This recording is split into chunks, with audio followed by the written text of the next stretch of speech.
napadpad sa baybayon sa Mati City, Davao Oriental ang usa ka dakong balyena. Dugang detalye sa report ni Jandy Esteban.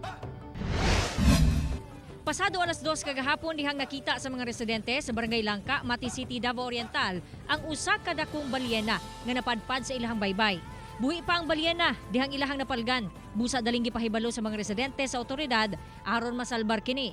Una nga miabot sa lugar ang mga pulis kinsa nag-rescue sa area aron mapugnan ang mga tao nga mudugok sa maong isda aron dili ma-stress. Apan pipila ka oras ang milabay, namatay ra gihapon ang balyena. Na yung mga cellophane bags na blocking daw iyang throat. Now, dili sila matawag suffocation kaya ang plastic ito, block iyang throat, dili iyang lungs. So, pwede pang hawak niya pero dili pwede pag-swallow. So, pag bira-bira yung mga cellophane, sugod sila maayo ng paghangin o ginana pero tungod sa low tide, na luto sila sa painit ng adlaw. Ang maong balyena usa ka baleen whale. Gipahinumduman ang publiko nga dili dakpon og patyon ang mga balyena tungod lakip kini sa mga giprotektahan nga mga hayop nga gikabalak ang mahurot na. Ako si Jandy Esteban para sa One Mindanao.